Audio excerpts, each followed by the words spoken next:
Enfim, mas olha que interessante, então. Do lado de lá, então, o Japão já é uma cópia do lado de lá, pessoal. Não tão melhorada, né? Ó. Porque do lado de lá é a mesma coisa. Todos nós somos atendidos. Porém, lá não é o que manda, não é o convênio ou o dinheiro. É o merecimento. Mas todos nós seremos atendidos. Vamos pegar o exemplo do Brasil, então, que fica mais fácil. No Brasil, todos nós somos atendidos do mesmo jeito? Não. Porque lá o que manda? O dinheiro. Então, se você tem, você é atendido no mesmo hospital que o Lula. Se você não tem, você vai para o SUS. Olha que diferença. Então, nós vamos prestando atenção de que o merecimento está em nós. Depois que sai, vai para onde? Nós vamos ver, então, que André Luiz, lá em Nosso Lar, vai para a colônia Nosso Lar. Olha que bonito o local. Linda a cidade. Isso também, esse desenho está naquele livro Cidade no Além. Vocês podem vê-lo lá também. E aí, então, essa colônia, André Luiz é recepcionado, é atendido, é amparado, mas não sabe onde está, nem por que foi atendido. Vamos mais adiante. Um médico chamado Henrique de Luna atende ele. E aí, o que ele faz? Não, eu sou médico. Não precisa me atender, eu sou médico, eu sei o que está acontecendo comigo, a minha ficha que está errada, porque eu não sou suicida, eu não sei o que eu vim fazer aqui. E aí, então, o Henrique de Luna diz a ele, olha, a maioria das pessoas que chegam aqui, chegam por esse motivo. Suicídio inconsciente. Ou seja, nós vamos por conta dos nossos vícios, das nossas dificuldades, a vida toda, destruindo o nosso corpo. E aí nós chegamos de lá na posição de suicida. Olha que interessante isso. Então comer demais, beber demais, dormir de menos, trabalhar demais. Nós vamos destruindo aquilo que Deus nos emprestou. Morremos antes da hora. Isso é considerado também, pode ser considerado como um suicídio inconsciente. E aí então, André Luiz não concorda com aquilo. Ele fala, não aceito isso. Eu não morri, eu não fui suicida, eu não acabei. E aí o Henrique de Luna começa a mostrar a ficha dele. Né? Nesse capítulo do livro nós vamos ver que todo dia ele fazia uso de bebida alcoólica, comia de maneira não tão certa, não acreditava em Deus, não tinha religião, ou seja, tudo contribuía para que ele usasse o corpo do jeito que ele queria. E aí lá na frente agora ele tinha que resgatar aquilo. Lísias, então, passa a cuidar dele, passa a cuidar do André Luiz no hospital. E aí, todo dia, ele vai tirando dúvida e fazendo as perguntas. Alguém tem medo de fantasma aí, pessoal? Sim ou não? Tem medo? Desse eu tenho. Mas desse aqui você tem medo? Será que não é o Aldo aqui? Pelo olhar que aparece para você? Dá uma olhada em casa, vê se tem algum lençol furado. Pelo olhar aqui, ó, pelo olho, é que está puxado ao contrário aqui, mas... eu acho que é o Aldo. Nós temos medo, né? A gente fala assim, nossa, não apaga a luz que eu morro de medo, né? Assim, o Marcelo falou para mim, Adriano, eu vou em Ronde, mas se você prometer que não tem espírito lá, eu falei, olha, aí fica difícil. Mas o Marcelo veio, senão que ele não tem medo. Nós vamos então voltar no livro, lá no livro Voltei. O que acontece no livro Voltei? Ele é atendido, junta-se a um grupo de espíritos que estavam desencarnados também, e vai para onde? Vai para uma colônia. Porém, o caminho dessa colônia é um pouco diferente. Ele passa por uma região muito umbralina, mas ele só passa, porque imediatamente depois da morte ele chega numa colônia espiritual, que é recepcionado, e aqui são pessoas, né, que já estão mortos e que vieram buscar o grupo que havia chegado. Olha que interessante, vocês estão acompanhando até agora, né? Estão acompanhando bem, depois nós vamos amarrar isso. A colônia onde ele ficou não é a colônia Nosso Lar, ele não fala no livro qual a colônia, porém, ele relata que era uma colônia muito organizada. Memórias de um suicida. Para onde Camilo Cândido Botelho foi? Lembra? Cometeu suicídio, acompanhou todo o velório, todo o enterro, e depois foi levado para o Vale dos Suicidas, uma espécie de região umbralina.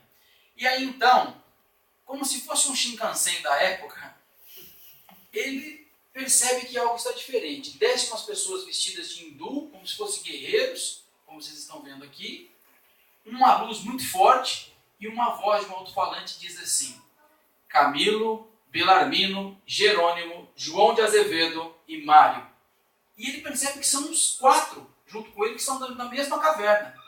Então ele levanta e são atendidos. E são levados para onde, pessoal? Eles são levados para uma colônia, a Legião de Servos de Maria, Colônia Correcional. Adriano, por que esse nome? Vocês têm uma ideia, pessoal? Enquanto vocês respondem, eu bebo água. Vocês têm ideia por quê? Por que Legião de Servos de Maria? Sim ou não?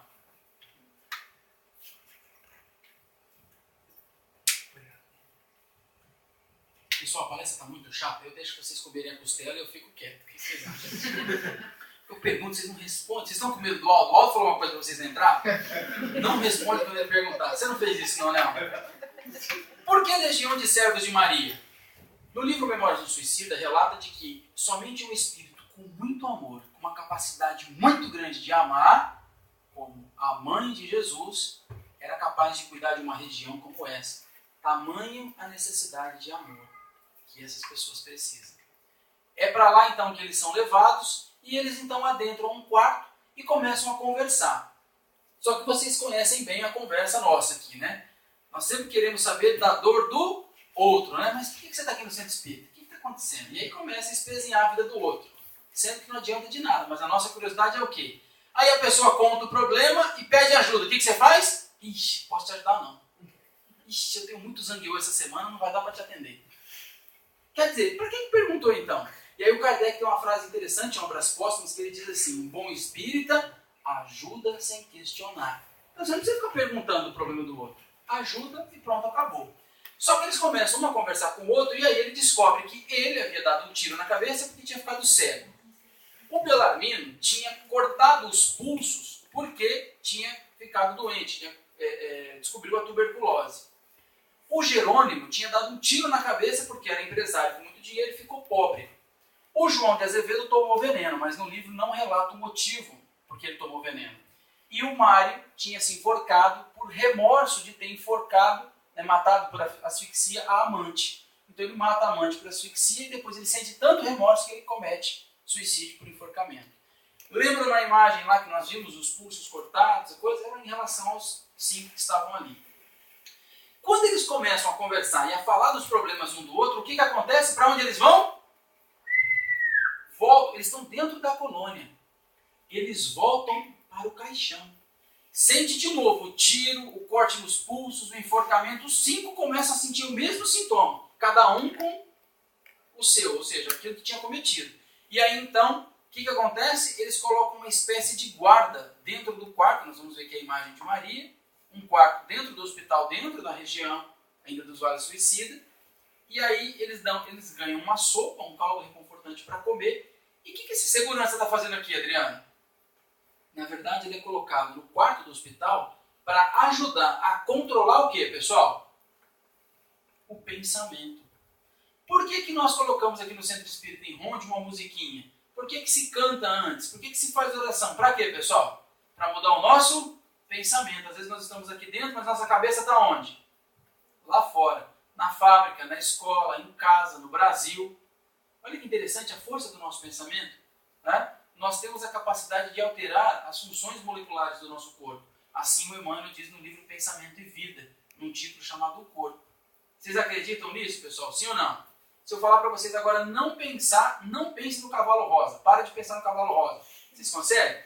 Tá todo mundo, você também pensou, né? Pode dizer. Por que aqui no Japão, quando ri, tem que pôr a mão assim? Eu queria aprender isso, mas um dia eu aprendo. Ó, você me ensina depois? Tadinho, eu tô pegando o pé dela, né? Como é que fala aqui? Gomen. E aí, então, eles percebem que toda vez que eles lembram, mesmo dentro do hospital, eles já foram atendidos, já foram medicados, mas se eles lembrarem, eles voltam a sentir a dor. Olha que interessante, o quanto está impregnado em nós. O quanto o nosso pensamento tem força. Se eu falar para vocês em limão, em sal, tem alguém que saliva, vocês não vão salivar? Porque nós vamos lembrando e a boca vai salivando. O Emmanuel fala isso nesse livro Pensamento e Vida.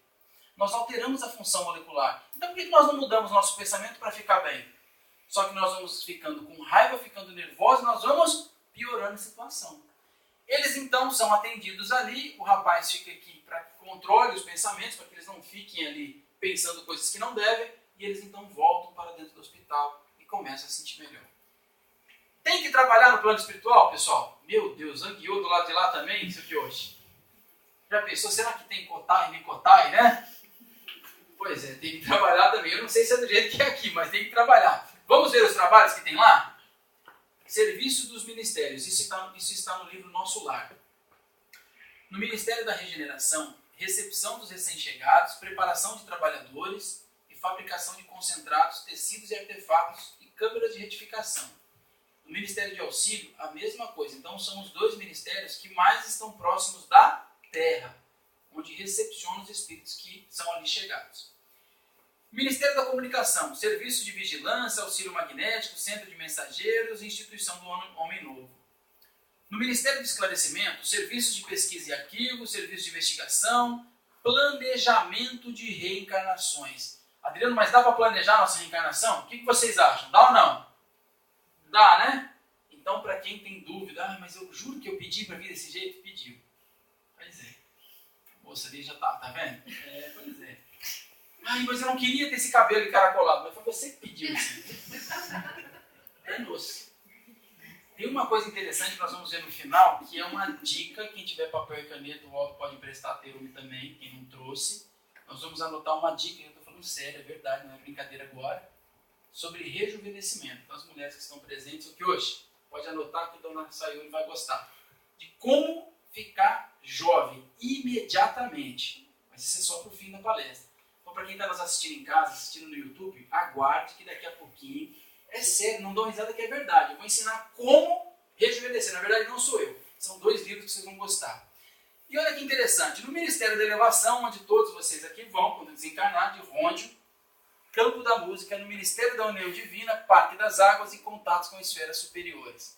E na Governadoria, Habitação e Alimentação, Transporte e Trânsito e Energia Elétrica. Por que a União Divina cuida da habitação e da alimentação? Para que não tenha contato de espíritos inferiores. Então, eles fazem isso. Vamos mais adiante. André Luiz, então, descobre que tem que trabalhar. Ele vai até o ministro Clarencio e pede para o ministro o quê? Olha, ministro, eu preciso. E o ministro diz, não, calma. Aqui tem uma triagem, um atendimento fraterno que passa de 2 em 2. E primeiro a moça.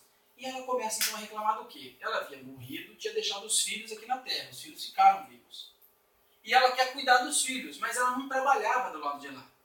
E aí o Clarencio diz assim, e aquele trabalho que eu te dei? O que você fez com ele? Ah, não, aquilo era muito ruim, dá para fazer não. Não fiz.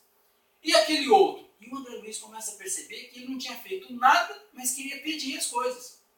E aí ele fica totalmente sem graça. Só que o que acontece?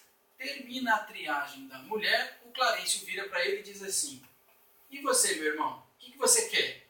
Ele fala, não queria nada não, obrigado. Porque tudo que a moça tinha ouvido servia para ele. Por isso que lá do lado de lá é de 2 em 2. O que um ouve serve para o outro.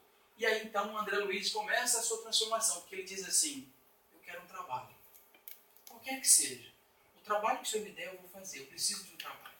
E aí então o Clarencio entrega para ele uma espécie de crachá com autorização para ele entrar em alguns locais, câmaras de edificação, enfim, em alguns daqueles 2 ministérios primeiro, para que ele possa conhecer e ele se acertar em algum trabalho.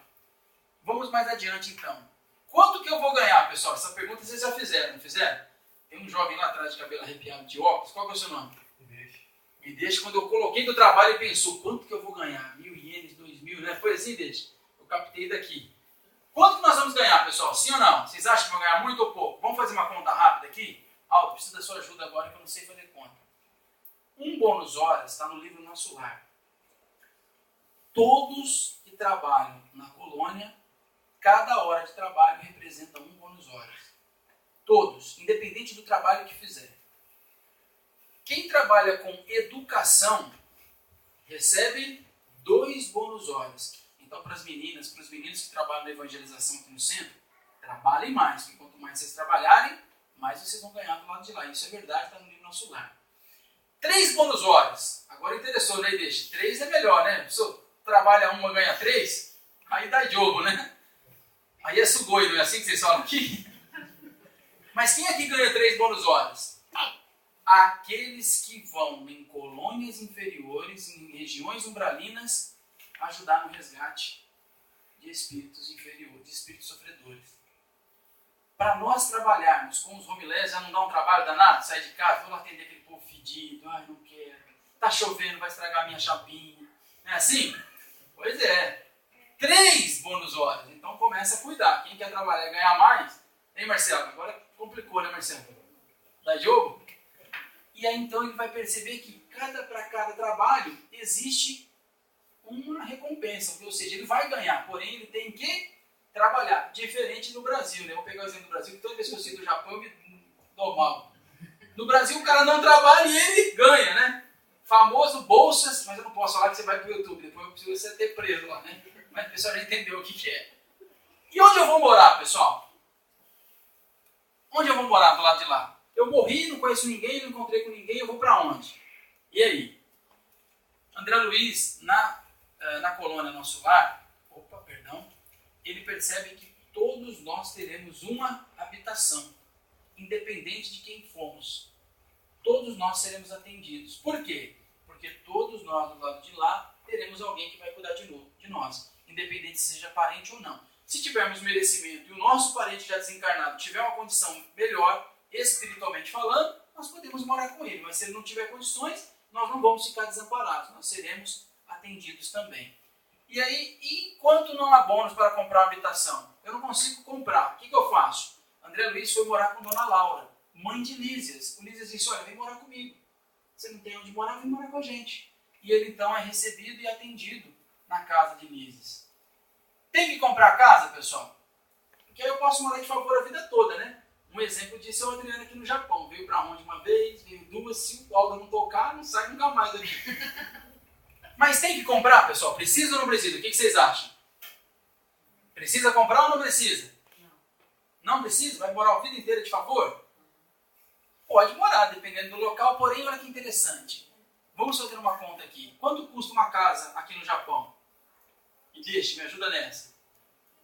Mais ou menos 20 mil. 20 mil? Mais ou menos. Quem dá mais, quem dá menos? Por 12, ó. Tá baixando o preço. Eu vou vir pra cá, tá melhor. Vamos colocar aqui 30 mil, mais pra menos. Todo mundo compra uma casa boa aqui no Japão? 30 milhões. Não, eu tô colocando só 1.000, que é pra não assustar. Pô. Tem gente chegando agora. 30 milhões, ok. O valor... Deixa que eles estão discutindo aqui, vamos lá. Quanto tá na bolsa aí? O valor da casa? Vocês chegaram no senso comum ou vocês estão falando de outra coisa? O valor de uma casa em Nosso Lar, olha que interessante. 30 mil bônus horas. Parece que é aqui também, né? Por isso que eu falei 30 mil. Mas como é que funciona isso, Adriano? Vai ganhando de 1 em 1 até chegar a 30 mil, dá um trabalho danado, né? Olha lá, vamos fazer uma conta. Só que os juros é 0. 30 mil bônus horas, 10 horas por dia, 3 mil dias. Ainda tá muito, não tá, pessoal? Quantos anos nós levamos para comprar uma casa aqui no Japão? Uma média. Julei. 25 anos. 25 anos? Todo mundo concorda? Média, né? Pode Uma ser média. menos. Todo mundo concorda? Pode ser? Essa casa de 12 é menos, acho que. Mas vamos colocar então 20 anos para todo mundo? Pode ser? Só para a gente ter um exemplo. 3 mil dias, 30 dias por mês dá 100 meses. 100 meses, 12 meses por ano. Em 8 anos e meio você consegue uma casa em Nosso Lar. Olha a diferença. Para quem está sem casa aqui no Japão, Nosso Lar em 8 anos compra um. Mas tem que ir para lá, pessoal. Vocês têm que ir para lá. Não tem jeito. Que não dá para comprar aqui e pegar do lado de lá. Tem amigos aí, irmãos nossos, que estão vendendo terreno já no céu, mas eu acho que não é garantido. Vocês que estão rindo, eu estou falando sério. Não citei nada que é para não arrumar confusão. Vai falar assim, ah lá, fica falando mal. Não estou falando mal, não. Olha que interessante, em 8 anos e meio nós conseguimos uma casa para morar. Pensando isso no Brasil, quantos de nós brasileiros viemos para o Japão para quê, pessoal? Para comprar uma casa. Quantos que vêm com esse sonho? Acho que vocês também, né? Vêm nessa esperança de trabalhar muito, e vocês trabalham muito aqui, para comprar uma casa lá. Em Nosso Lar, olha como o negócio funciona como é muito mais justo. Ou seja, trabalhou, mereceu, você tem. Vamos adiante. E o que eu vou comer? Agora complica, pessoal. Segundo informações que eu recebi agora há pouco de lá, me mandaram para um Twitter, não chegou lá ainda Onigiri, nem McDonald's, não tem jeito. Vai ter que comer o que tem lá. Vamos ver então? André Luiz é convidado para jantar na casa de Dona Laura. E aí ele fica imaginando, o que eu vou ter para comer? Será que vai ter churrasco brasileira, né? E aí então nós vamos ver juntos aqui, ó. Ministérios e as alimentações de cada ministério. Para onde vocês querem ir? Vamos fazer essa pergunta antes, depois vocês mudam a resposta, vocês são muito espertos. Pessoal, para onde vocês querem ir? Para a colônia ruim ou a colônia boa? O copo derrama, começa a tremer, eu fico muito nervoso. Pessoal, eu fiz uma pergunta. colônia é boa, muito bem. Para comer bem, não é isso? Pois é, só que do lado de lá é Mateus, né? Mateus é complicado, Mateus. Lá quanto melhor a colônia, parece que o rango não é bom nunca. Em vez dessa notícia ruim, Mateus, você é um jovem, muito bonito, inteligente, mas cara, e agora, o que a gente faz? Melhor ficar por aqui, né? No Ministério da Regeneração e Ministério do Auxílio, verduras e cereais, frutas e sucos. E o André Luiz recebe uma informação de que esses ministérios dentro da colônia Nosso Lar são os que mais trabalham. É um trabalho muito pesado, por isso precisa de uma comida reforçada. Cazu, verduras e cereais, cara. Gente, não tem mais nada na colônia mais reforçado que isso, tá? Para quem está esperando que eu vou mostrar uma picanha aqui, esquece. E aí, então, ele se interessa, porque no Ministério da Comunicação, frutas e sucos. A Adriana disse, Adriana, eu quero ir para um ministério dentro da colônia melhor. Ministério do Esclarecimento também. No Ministério da Elevação, sucos e concentrados. Quanto o ministério mais evoluído na colônia, menos se come. Não há mais a necessidade. Vamos nos purificando. E no Ministério da União Divina, água e ar. Eu já consigo, pessoal. Eu quero dizer para vocês que eu já fiz o teste e eu consigo ficar com água e ar, moço. Olha que interessante. Nós não conseguimos ainda lidar com a nossa alimentação. É difícil nós ficarmos um tempo sem comer uma coisa ou comer outra. E do lado de lá nós vamos ter que lidar com isso, porque não tem ninguém aí. Vamos mais adiante. E quem que eu vou encontrar, pessoal? Agora é uma pergunta preocupante, né? Para quem nós estamos devendo? Para quem não gosta da gente? Pode ser que sim, pode ser que não. E aí? Aqui nós escapamos, né? Escondemos atrás do pilar, meu Deus, o Aldo está aqui em cima. Mas ele vira para o outro lado, né? Estou devendo 1.000 ienes para ele. Do lado de lá não tem como, porque não tem parede. E aí? Como é que se esconde? E aí nós temos que mostrar a nossa cara. Não dá para ter duas? Cara, aqui nós temos, né? Ah, Aldo, querido irmão, quanta saudade por dentro do japonês, desgraçado. Não é assim? O japonês é muito falso, querido irmão, né? Por quê? Porque nós conseguimos mostrar duas caras. Do lado de lá não tem jeito. Não tem jeito. E o que acontece com o André Luiz? Ele então dorme e percebe que está num barco, como se fosse um sonho. E de repente alguém o chama. Quem é esse alguém? A sua mãe. Mãe das mães, né? Vamos lembrar dela. Eu quero fazer uma pergunta só para as mulheres. Sayuri, presta bem atenção nessa pergunta. Hein? Terumi, só para as mulheres aqui. Tem uma pergunta para os homens depois. O André Luiz fala, mãe, por que você apareceu só agora? Faz tanto tempo que eu estou aqui na colônia, só agora você aparece. Ela diz, André, estou ao seu lado desde o dia que você internou na terra. Só que você não me via. Olha que interessante. Quer dizer, a vibração dele era tão baixa, o merecimento tão baixo, que a mãe dele tinha uma capacidade maior, reside numa colônia melhor, ele não conseguia encontrá-lo, ele não via. Mas ela diz a ele, André, o ministro Clarencio só intercedeu e te ajudou porque foi um pedido meu também.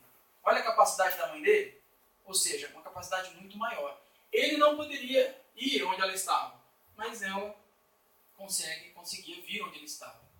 Ele pergunta então, agora pergunta para as mulheres, hein? Ele pergunta para o pai, pergunta pelo pai. Mãe, cadê o pai?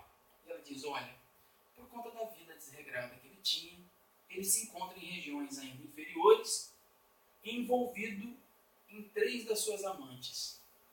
Elas ainda o prendem lá embaixo. E ele fala, mãe, mas a senhora não vai fazer nada? Ela fala, vou sim.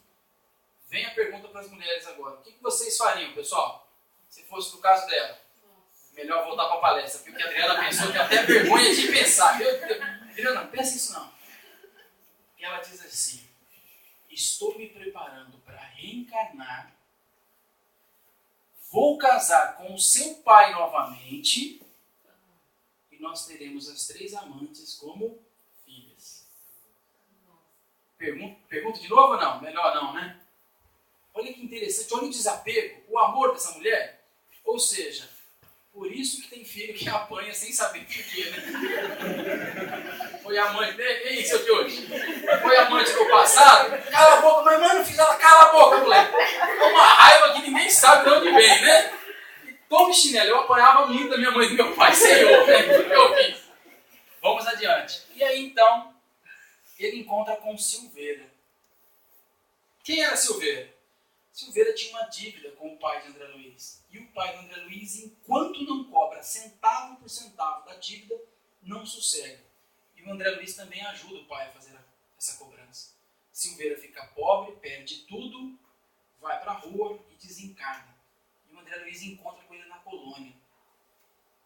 E a vergonha dele é enorme. Nós podemos ver no desenho aqui, ó. O susto, né? Imagina. O cara que ele cobrou está ali agora. E aí o Silveira diz, André, que saudade de você, cara.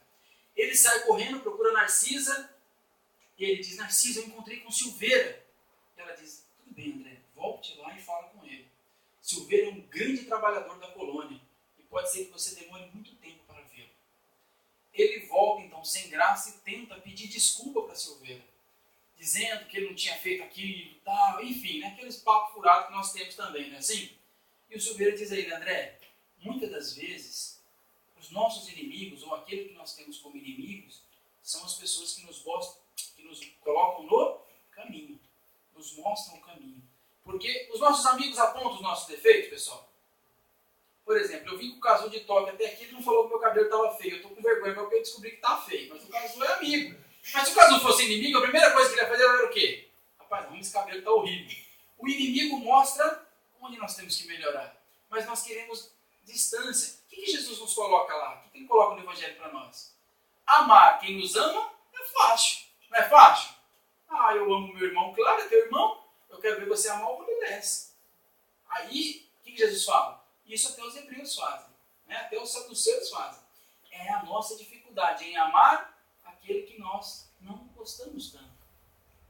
Ele então recebe uma lição, fica com a cara no chão e a palestra continua. Por quê? Ele conhece uma pessoa em um determinado lugar da colônia chamada Elisa. E essa Elisa, então, ele sente alguma coisa diferente, mas ele não sabe o que é. E a Narcisa diz, André, converse com ela. Ele se aproxima e ela narra a sua história.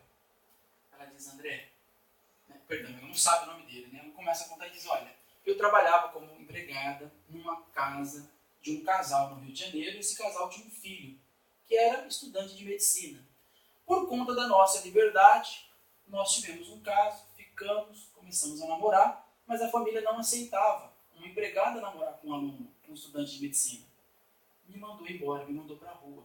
Eu era do interior, não sabia o que fazia, e ela vai contando até que ela desencarna por outros problemas. E o André Luiz então começa a chorar, como nós vamos vendo aqui. Porque quem é o aluno de medicina? Era ele. E ele então relembra, que ele já nem lembrava mais, ele relembra da empregada que ele namorou, mas sem amor nenhum, interesses quaisquer, e ali ele percebe o problema que ele havia conquistado para ela. E a responsabilidade é de quem? Dele também. Claro que ela também tem parcela, mas ele também. E aí então ele volta e fala, Narcisa, eu vou contar para ela que sou eu. E a Narcisa diz, não conte, não vai adiantar nada. Dê tempo ao tempo. Ele retorna então ao lado dela e diz, olha, eu tenho o mesmo nome que esse rapaz que você contou a história. Mas eu vou te ajudar. Ela não reconheceu ele, né? E ele passa então, André Luiz passa a cuidar dela na colônia. Nós vamos adiante. Com quem que eu vou morar, pessoal? Nós não temos casa, nós já falamos. Podemos morar com amigos, parentes. André Luiz visita Tobias. E aí Tobias apresenta, agora é para as mulheres, hein? Lá vai a dica de rejuvenescimento. E presta atenção, tem coisa boa aqui, hein? O Tobias diz assim, André, essas são minhas duas irmãs, Hilda e Luciana. Só que a Hilda não gosta e torce o nariz. E o André Luiz percebe, fala, opa, tem caroço nesse angu aí. E começa a perguntar, a conversar e descobre que as duas são esposas do Tobias. E ele fala, duas? Aqui pode? Duas? Já pensou e deixa? Uma dá trabalho, imagina duas e deixa. E aí ele pergunta, e o Tobias fala, não, calma André, não é do jeito que você está pensando não. Aqui nós temos uma união fraterna, não é da maneira como na Terra. E aí então nós vamos ver o caso de Hilda. Hilda era a primeira esposa de Tobias, desencarnou já com uma certa idade e foi morar com ele na colônia. Ele casou, quer dizer, ela morreu e foi para o céu. Ele casou de novo com Luciana, com a outra aqui ao lado. Essa. que também, depois de um certo tempo, morreu. Quando ele morreu na colônia, os três se reuniram e moravam juntos. Nós vamos, então, abrir um parênteses aqui para a palestra. Essa pergunta é para as mulheres ainda. Vocês já assistiram o curioso caso de Benjamin Button? Quem não assistiu, vale a pena. Ele nasce velhinho, né, o Brad Pitt, lá no personagem dele, bem velhinho, e depois ele vai fazer o quê, pessoal? Vai ficando jovem. Meninas que estão presentes, dá para encarar? Assim ainda não, né? Brad Pitt desse jeito vocês não querem, né? E assim, ó! Parece um chassi de grilo, né? E agora? Opa, já começou a pintar um interesse aí, né? Já tá mais bonito. Não tá tão igual o Aldo bonitão, mas tá bonito. E agora, pessoal? Ainda não dá, né? Opa! Já melhorou, né? E agora? Mas por que não, Bia? Só o bigode aqui, né, pessoal? Mas vamos lá, vamos em frente. Fechamos o parênteses. Ela, então, volta com a mesma aparência que ela tinha quando jovem. Ela tem esse poder. Ou seja, ela pode fazer isso. No plano espiritual, nós podemos fazer isso. Eu prometi a dica para quem está aqui, para quem está no YouTube. Quem quiser ficar jovem, não precisa gastar com botox, com cirurgia, com nada. É só morrer. Morreu? Rejuvenesce. Olha o tanto de mil de ienes que vocês vão gastar com a cirurgia. Ok? Pelo amor de Deus, mulherada que tem em casa não vai fazer isso. Espera que dá tempo. No livro Paulo Estevão, que nós falamos aqui, Paulo de Tarso, ao lado, né, de Roma,